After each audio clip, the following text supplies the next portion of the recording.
quick announcements. I am a social scientist, not a computer scientist, so what we're going to be having here is a more social focus on privacy and security issues. I'm also a teacher, so I tend to speak normally to military students. So if I'm a bit aggressive with the questions, it's all right. Feel free to ask questions at any point, by the way, as we go through it. I'll tell you a little bit about my journey into mobile and why I first became interested in the privacy issues and the security issues that go through mobile technology. The journey actually began in northern Kenya for me. And this was about 4 years ago when I was on a research project up there. And we were in a really remote area, and we were talking to these guys, they're called Rendile, and it's a certain type of pastoralist who lives up in northern Kenya. And this particular guy, he lives a very, very traditional lifestyle. He is a pastoralist, he herds sheep and goats. He lives about 200 kilometers from the nearest paved road. He lives about 20 kilometers from the nearest electrical outlet. And so as we're talking to them about how life has changed, and me and my research partner are both impressed how life hasn't changed so much for him in a long time, I asked the translator if I could take a photo of this guy. And so he asked the guy, could he take a photo? And he says, no, he said he's a little embarrassed, he doesn't know how you're gonna use it. And as the translator is explaining to me why I couldn't take the front photo of his face, this guy reaches inside his sash and pulls out a mobile phone and just takes a picture of me. And I'm like, what's going on here? Why does he want a photo of me? So I hear the translator ask him, he's giving the response, and he says, he said he was just going to maybe send it to some friends, show them some strange guy that he talked to today. And then while I hear that translation, I hear this guy saying something Facebook. Wait, what did he just say? Oh, he said he might put it on his Facebook page. Excuse me? What does he mean by that? So as I dug into what was going on there, I found out that at the time Facebook was a zero-rated service. That meant that anybody who had a mobile connection could use Facebook for free. They were trying to attract lots of users in these poor areas. And the way he and his family had adapted to using Facebook, they're using it as a really sophisticated type of local intelligence network. They are sharing information about prices of livestock. They're sharing information about weather patterns. They're sharing information about availability of water. They're sending each other alerts when there's banditry activity. So that was the first time I had the shock that mobile is really introducing something very different about the way we interact with each other and the way we use our data. So I came back to the US. I started asking all of my students about their digital usage. How are you using technology? What are you using it for? And I had an online class through the University of Denver, and one of the assignments in this online class was a digital diary. And the digital diary assignment was record all of your digital interactions for a 24-hour period and self-rate. So the people who took this survey, they were supposed to rate whether they thought they were light, medium, or heavy users of technology. And so this particular girl, she rated herself light to medium. She said, yeah, I don't use technology nearly as much as, say, my brother. He's multitasking all the time. So I'd say light to medium use. And she did a really nice methodology to capture all of the data out of her devices. And then when we put it on a Scatterplot and visualize it, I'll have to talk you through a little bit of what you see here. All of these points on the Scatterplot represent different interactions in a 24-hour period for her. And the first one that jumped out for me was this one you see up here. This is text messages, and she has 118 text messages in a 24-hour period. And there's no more than a 2-hour space in the entire day where she isn't sending text messages. And so I'm asking her, I'm saying, what's happening up here? Do you sleep? And so, oh yeah, I'll get a WhatsApp message from a friend or a text from a friend overseas. They're in a different time zone. I'll just wake up real quick, send them a quick response, and go back to bed. And by the way, this is January 2012, right? This is ancient history now in terms of our usage of mobile technology. Since this time, the total number of smartphone users in the world has doubled. All of our individual usage has shot up. And the thing that I would point out from all of these type of interactions, this doesn't mean that she's addicted to technology. What this means is that the technology, especially mobile technology, becomes the way we access our social lives and our professional lives. And that changes a lot of things, especially when we talk about privacy and security. Because the first defining feature of all of this is an enormous amount of complexity and enormous amount of interactivity. Interactivity between devices, interactivity between different types of data. It also means that a lot of the things that used to be very ephemeral social interactions, they would come and go, we would forget about them. Now they have trails. Now they have a type of permanence that changes how we can use that and changes what it means to us as we establish our digital identities. So when we dug into this, and by the way, this is light to medium usage of technology. She didn't underestimate herself. Light to moderate usage means about 100,000 digital interactions a year. A lot of those are going to be permanent, or at least as permanent as any of us can imagine. And very few of us are going to know which of those are permanent. It also means, and I'm glad Chris brought this point up in the last presentation, it means that there's this explosion of different services, a lot of them trying to be password protected. So she's using, at the time, 72 different services that require passwords. But like most users, she doesn't have 72 different passwords. She has 6 different passwords.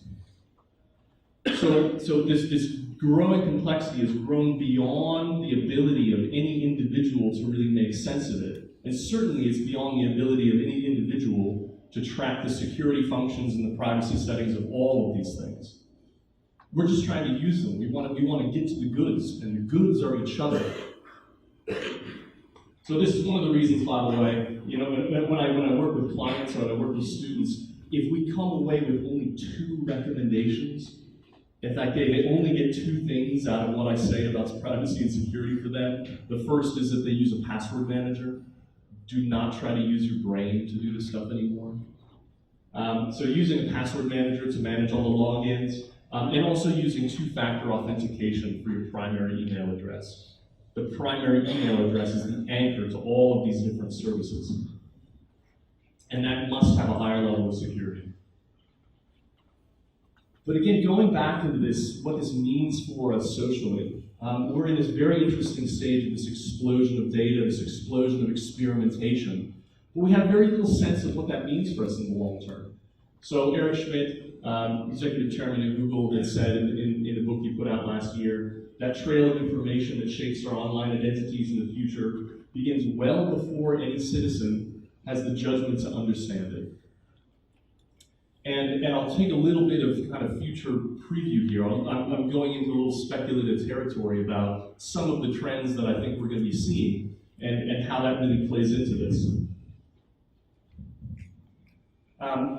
Has anybody seen this little service? It's called Nametag. This is the service. If anybody here is from Nametag, we'll have a nice discussion later. This is the service that I love to hate. This is the service that is trying to step forward and provide us something really interesting that we want, and in a really, I think, very negative way. But the service is interesting. What they've done is they've collected this massive database of photographs. They apply a facial recognition algorithm to them. And the idea is you can take your mobile device, you can snap a photo of somebody, and then it will match their profile if they're in the system. So it's a way of using the mobile phone as a facial recognition. They developed it for Google Glass. Google immediately banned it. Google has banned all facial recognition software using Google Glass. Why do you ban things? You ban things because you're scared of them. And the thing that I really love about this, they say, oh yeah, you can opt out, right?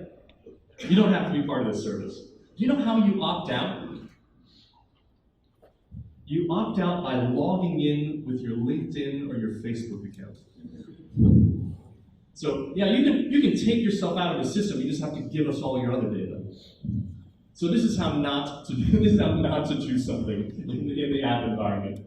But the thing that I find very interesting is that we're at this point in technology. This does not need to be the powerful thing anymore. This is just the sensor. This sensor connects to other powerful things. It connects to massive databases of information. It connects to computers that do complex algorithms on that data. So this is just a sensing device. But what this is going to do is we're going to find ourselves at this point, this turnover point, where in the past, or at least up until now, if I wanted to know something about you, I would have to make some sort of contact and get some sort of context to find out who you are, to find out something about your world. I would have to talk to you, I would have to find out your name, or I would have to talk to somebody who knows you, I would have to have them give me your name.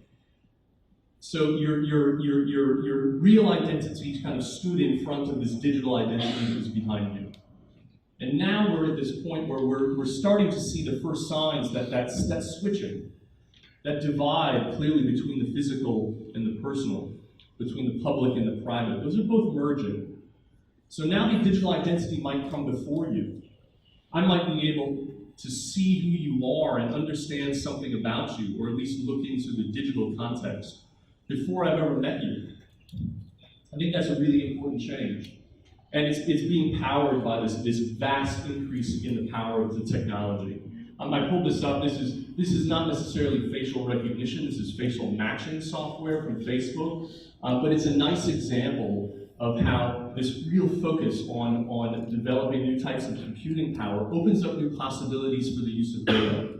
So what Facebook was trying to do is they're trying to improve the ability of computers to match faces. That is, if I see face A and I see face B, can I tell if they're the same person? And traditionally, humans have been much, much better at this than computers. We can do this to about 95, 96% accuracy. Computers have traditionally been very, very bad at this. Now the computer is at 97.5%. The computer is now exceeding a human capacity to do something that's traditionally been reserved for us. Because the idea is the face is just another data set. The face is another data set that can be exploited and linked to other data sets. So a quick quiz for the room here to show how a lot of this is stuff we're feeding in here. How many photos were uploaded to Facebook in 2013? Can I have any votes for 10.5 million? A lot, most of you, yeah. Any votes for lower numbers? So 10.5 billion is a lot. It does seem like a lot, yeah? If you guess 10.5 billion, you're closer.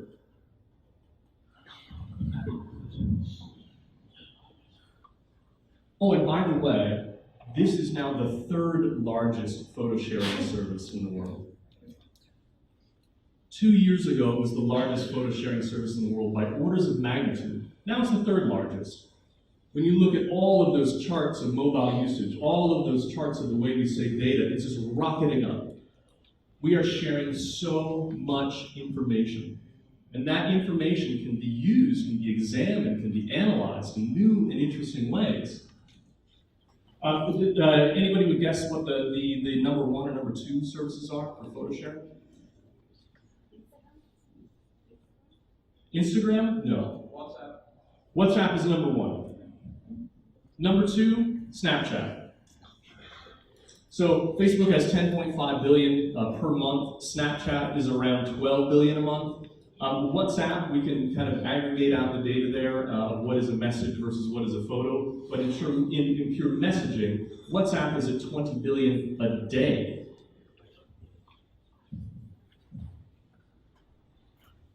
And there are lots of people who are very happy about this. This is sort of the classic Big Brother scenario, right? We're generating all this amazing information. Governments are exploiting it. It feeds our fears about Big Brother. Lots of audiences I talk to, they say, oh, this is a really bad thing. We have to stop it.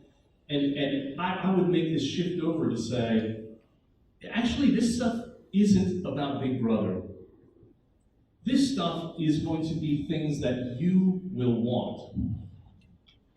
So another quick quote here. This is by a board member of the U.S. Geospatial Intelligence Agency, and I like it a lot. This is really worth thinking about as we think about privacy and security moving forward.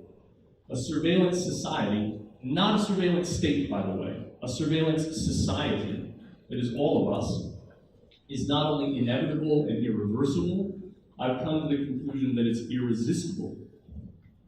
What does that mean, it's irresistible?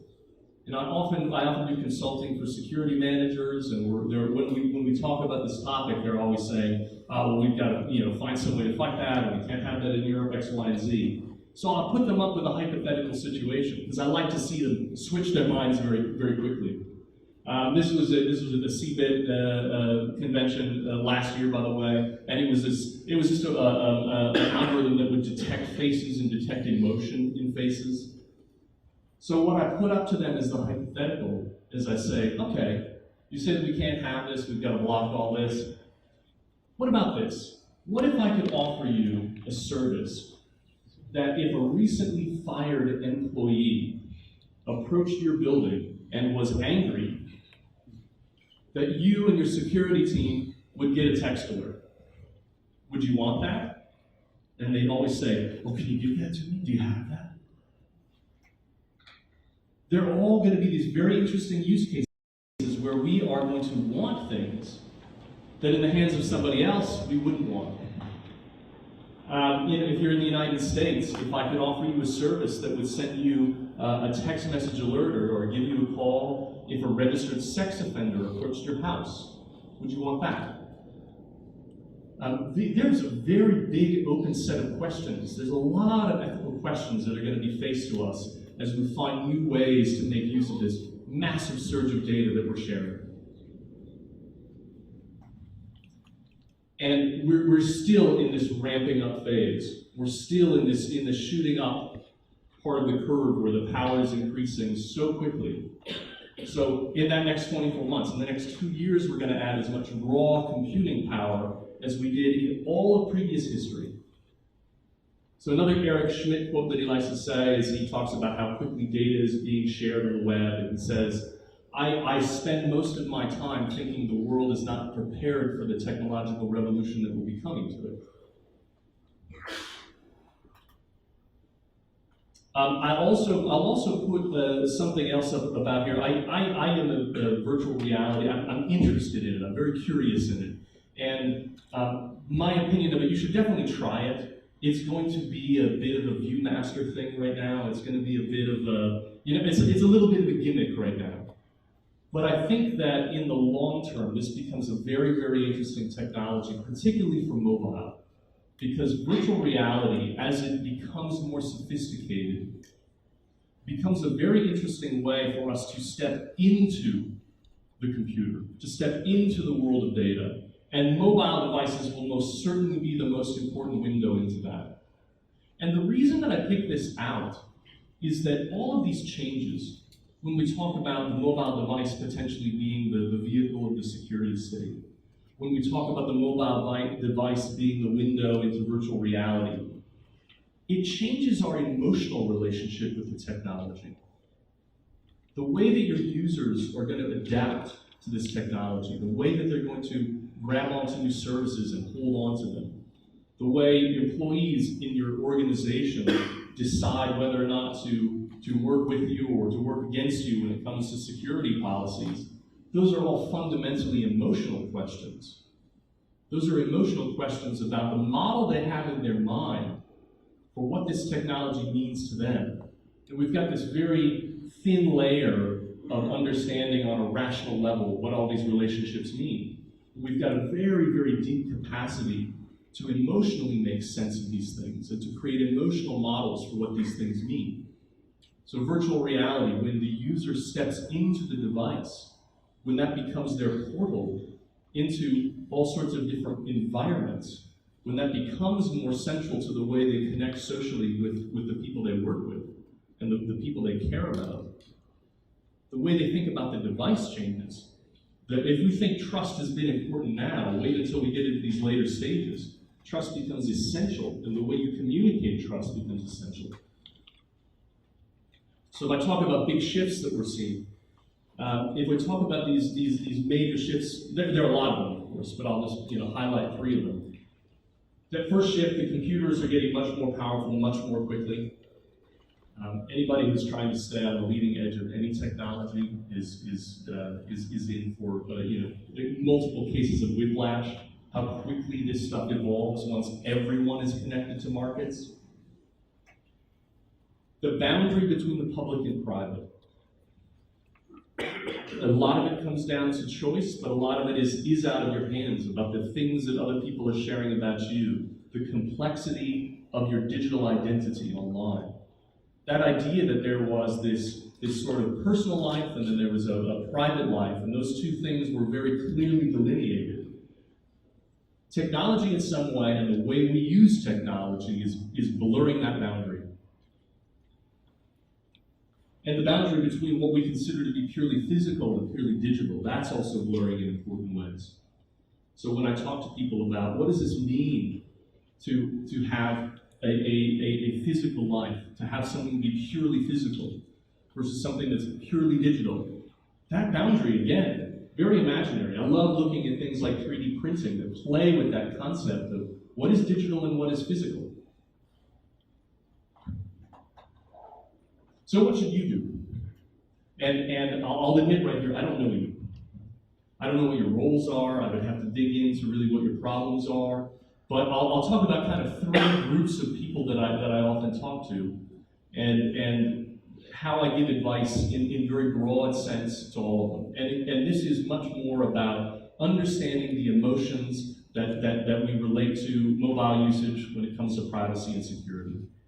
So the first one is the advice I give to all of my students, I give to all of the general audiences that I work with, and that is monitor and manage your digital identity.